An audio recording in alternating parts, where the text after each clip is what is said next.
बहुत समय पहले मीनापुर छोटे से गांव में ममता नाम की बहुत ही गरीब औरत अपने बेटे लोकेश के साथ एक छोटे से घर में रहती थी। ममता दूसरों के घरों में खाना बनाने का काम किया करती थी, जिससे घर का गुजारा होता था। एक दिन ममता लोकेश से कहती है, लोकेश बेटा, जा भानु भैया की दुकान से घर का राशन ले आ। अगर वो पैसे मांगे तो कह देना कि पैसे अगले महीने दे देंगे। ठीक है माँ, मैं अभी राशन ले आता हूँ। लोकेश भानु की दुकान पर राशन लेने पहुँच जाता है। वो भानु से कहता है, भानु भैया, माँ ने राशन मंगाया है। उन्होंने कहा है कि पैसे अगले महीने दे देंगे। तुमने मुझे क्या समझ रखा है, जो मुंह उठाए उधार लेने चले आते हो यहाँ। अरे उधार की वजह से मेरी दुकान बंद होने की कगार पे है। अभी तुमने पहले के पैसे दिए नहीं है और उधार लेने चले आए। देखो भाई, मैं उधार का कोई सामान नहीं दे सकता। भानु दुकानदार की ये बात सुनकर लोकेश अपने घर की ओर चल पड़ता है और वो सोचने लगता है, मैं कितना अभागा हूँ जो 2 वक्त के खाने के लिए पैसे नहीं जुटा सकता। माँ किस तरह दूसरों के घरों में काम करती है। अब मुझसे उनका दुख देखा नहीं जाता। बेचारी कब तक दूसरों का काम करती रहेंगी। मुझे कोई काम जरूर करना होगा। शायद अब वक्त आ गया है कि मुझे अपनी जिम्मेदारी संभालनी होगी, ताकि मैं अपनी माँ को इस स्थिति से निकाल सकूं और उनकी जिंदगी में थोड़ी खुशियां ला सकूं। लोकेश ये सोच ही रहा था, तभी उसकी नजर एक ऋषिवर पर पड़ी। ऋषिवर ने लोकेश को अपने पास बुलाया और बोले, क्यों उदास हो प्यारे बेटे? तुम्हें देखकर ऐसा लगता है जैसे तुम किसी बड़ी समस्या से जूझ रहे हो। ऋषिवर, मैं एक गरीब लड़का हूँ। मेरे पास कुछ नहीं है, सिर्फ एक सपना है कि एक दिन मैं अपनी माँ की मदद कर सकूं। वो दूसरों के घरों में जाकर काम करती है, फिर भी उन्हें इतने पैसे नहीं मिलते जिससे पूरे महीने का गुजारा हो जाए। मुझे तो समझ में नहीं आ रहा कि मैं क्या करूं। मेरी जिंदगी में आगे क्या होगा।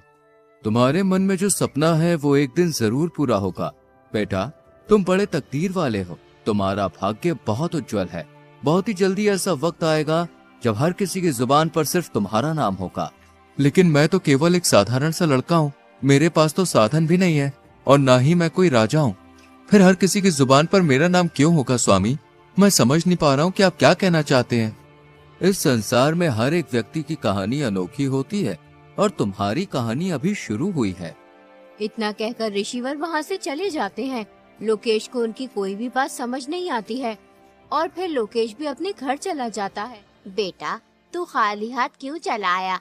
मैंने तो तुझे घर का राशन लेने भेजा था।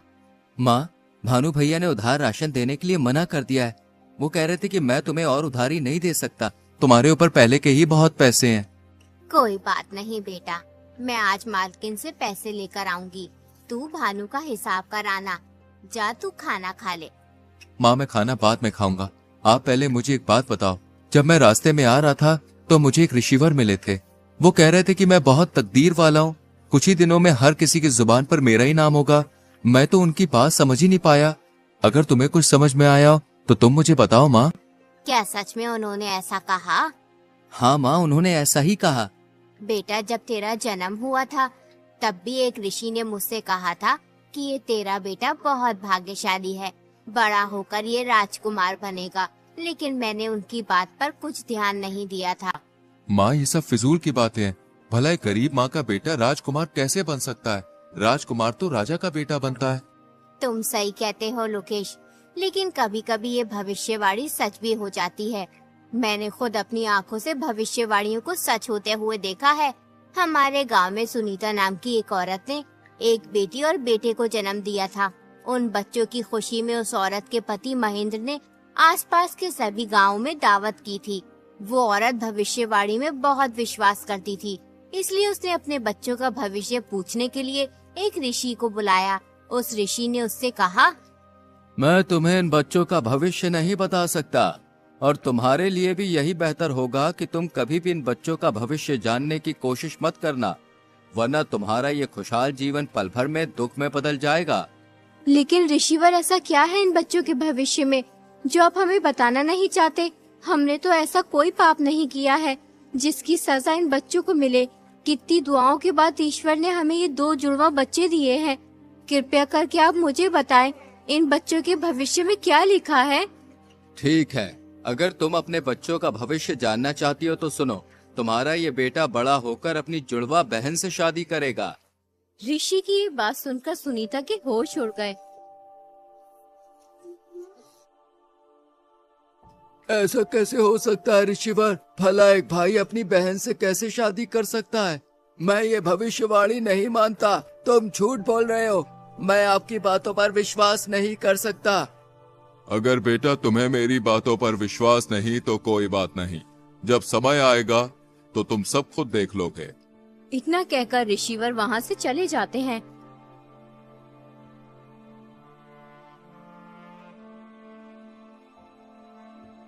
फिर सुनीता अपने पति से कहती है, नहीं, ये तो असंभव है। मेरे बच्चे आपस में विवाह नहीं कर सकते। चाहे कुछ भी हो जाए, मैं ऐसा नहीं होने दूंगी।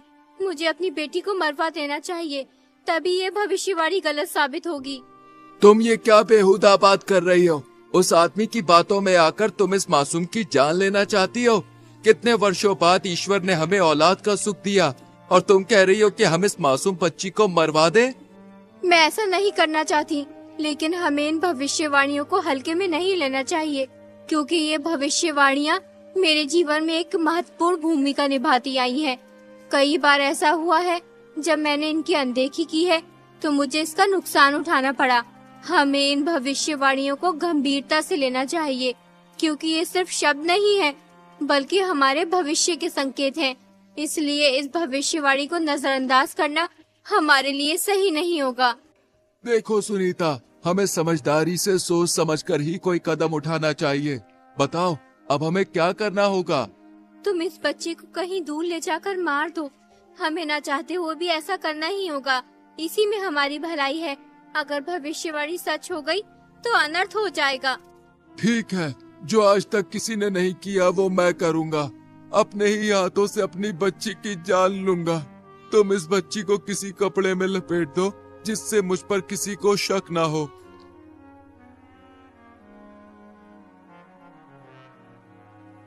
वो आदमी उस बच्ची को एक ऊंची पहाड़ी पर ले जाता है और फिर उसे पहाड़ी से नीचे फेंक देता है, लेकिन वो बच्ची किसी तरह बच जाती है।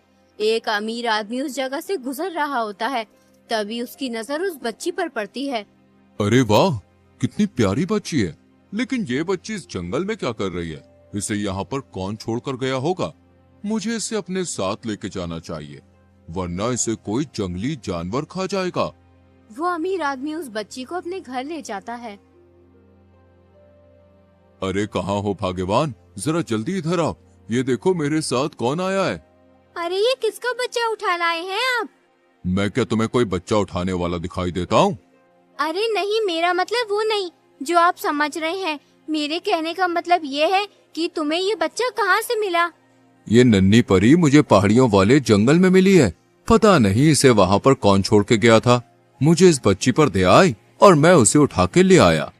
ये तुमने बहुत अच्छा किया, जिस बच्ची को अपने साथ ले आए। देखो ये बच्ची कितनी सुंदर है, देखने में बिल्कुल चांद का टुकड़ा लग रही है।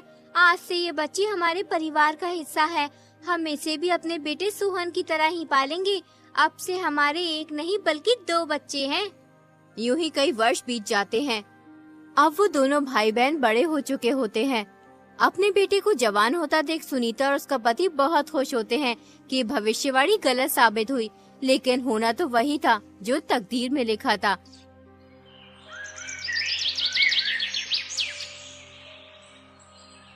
एक दिन सुनीता का लड़का किसी काम से बाहर कहीं दूर जा रहा होता है। तभी रास्ते में उसकी नजर अमीर आदमी की बेटी पर पड़ती है। उसे देखकर वो सब कुछ भूल जाता है। वो अपने माँ बाप को बगैर कुछ लड़की से शादी कर लेता है और उस लड़की घर ले आता है। माँ, मैंने इस लड़की से शादी कर ली है। ये सेठ हमीर चंद की बेटी है। बेटा, तुझे शादी करने की इतनी भी जल्दी क्या थी? एक बार हमसे पूछ तो लेता।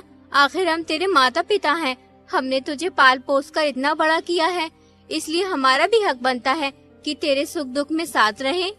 अरे भाग्यवान, तुम भी ये क्या बात लेकर बैठ गई हो? अरे हमें तो खुश होना चाहिए। हमारे बेटे की खुशी में ही तो हमारी खुशी है। बेटी, तुम बहुत दूर से चल के आई हो, जाओ थोड़ा आराम कर लो। बेटी, तुम कितने भाई बहन हो? सासू जी, हम 2 भाई बहन हैं, लेकिन मैं सेठ अमीर चंद की सगी बेटी नहीं हूँ। मैं तो उन्हें पहाड़ी के पास मिली थी। लेकिन उन्होंने मुझे कभी माँ पापा की कमी महसूस नहीं होने दी। अपने बेटे की बहू के मुंह से ये बात सुनकर सुनीता सब समझ जाती है कि ये लड़की हमारी बेटी है।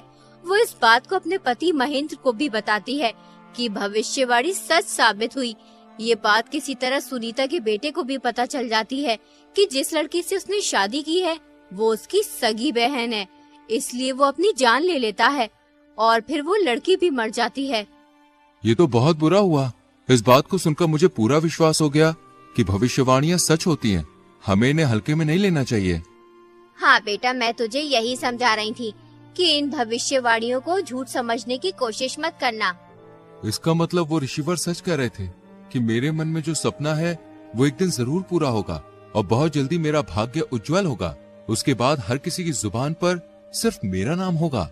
जिस राज्य में लोकेश रहता था उस राज्य का राजा सूरजमहल बहुत ही शांतिप्रिय और दयालु था। उसके शासन में सभी खुश रहते थे। प्रजा भी राजा को बेहद पसंद करती थी। हर कोई गर्व महसूस करता था कि वे ऐसे राज्य में रहते हैं जहां एक शांतिप्रिय और समझदार राजा शासन कर रहा है। राजा के राज्य की इस उचित व्यवस्था के पीछे जिस आदमी का हाथ था वो थे उनके सबसे प्रिय सलाहकार रघुवीर सिंह। रघुवीर सिंह के रहते राजा को कभी कोई दिक्कत महसूस नहीं हुई, लेकिन अचानक एक दिन रघुवीर सिंह की मृत्यु हो गई। इससे राजा को बहुत दुख हुआ। अब उनके प्रमुख सलाहकार का पद खाली पड़ा था। वो चाहते थे कि पूरे राज्य में सबसे बुद्धिमान और जवान आदमी को ये पद मिले, इसलिए वो अपने मंत्री से कहते हैं, पूरे राज्य में घोषणा करवा दो कि जो भी व्यक्ति राजा की 3 पहेलियों का सही जवाब देगा उसे राजा 1000 सोने के सिक्के और अपना प्रमुख सलाहकार नियुक्त करेंगे। अगले ही दिन मंत्री ढिंडोरची को घोषणा करवाने के लिए भेज देते हैं। सुनो ए लोगों, महाराज सूरजमल का ताजा फरमान जरा गौर से सुनो। महाराज के सबसे प्रिय सलाहकार रघुवीर सिंह की अचानक मृत्यु हो गई है, इसलिए अब उनका पद खाली है। जो भी व्यक्ति महाराज की 3 पहेलियों का सही जवाब देगा उसे महाराज 1000 सोने के सिक्के और अपना प्रमुख सलाहकार नियुक्त करेंगे। कौन जाने अब हमारे मुल्क का क्या होगा। क्यों बाबा, कोई आफत आ गई है सलाहकार की मृत्यु होने से? बेटा, आफत तो कुछ नहीं आई। रघुवीर सिंह बहुत ही अच्छा इंसान था। ईश्वर अच्छे इंसान को जल्द ही अपने पास बुला लेता है। बेचारा हमेशा प्रजा की भलाई चाहता था। मैंने कितने ही सलाहकारों को बदलते देखा है, मगर यकीन मानो रघुवीर सिंह जैसा कोई नहीं था। वो हमेशा गरीब मजलूम लोगों के हित में ही सोचता था। पता नहीं अब राजा का नया सलाहकार कौन बनेगा जो हम जैसे गरीबों के बारे में सोचेगा। अगले ही दिन राजमहल में बहुत से आदमी जाते हैं, लेकिन कोई भी राजा की पहेलियों का जवाब नहीं दे पाता है। यूं ही 3 दिन गुजर जाते हैं। एक दिन लोकेश अपनी माँ से कहता है, माँ, क्यों ना एक बार मैं महाराज के पास जाकर इन पहेलियों का जवाब दूं? बेटा, राजा हर बार पहेली बदल कर पूछता है। अभी तक कोई भी तीनों पहेलियों का सही जवाब नहीं दे पाया है। बहुत से अक्लमंद लोगों ने पहेलियों का जवाब देना चाहा, लेकिन हर कोई नाकाम रहा। तुम उन अमीर लोगों के बीच कैसे जा सकते हो? वहाँ बहुत ही तजुर्बेकार और होशियार लोग आए हुए हैं। माँ, बिल्कुल भी परेशान ना हो, मैं महाराज के पास जरूर जाऊंगा। सोचो, अगर मैंने पहेलियों के जवाब दे दिए तो 1000 सोने के सिक्के मिलेंगे। फिर तुम्हें किसी के घर जाकर काम करने की जरूरत नहीं होगी और मैं भी महाराज का सलाहकार बन जाऊंगा। ठीक है बेटा, तू इतना कह ही रहा है तो जा। मेरी दुआएं तेरे साथ हैं। ईश्वर तेरी हिफाजत करे।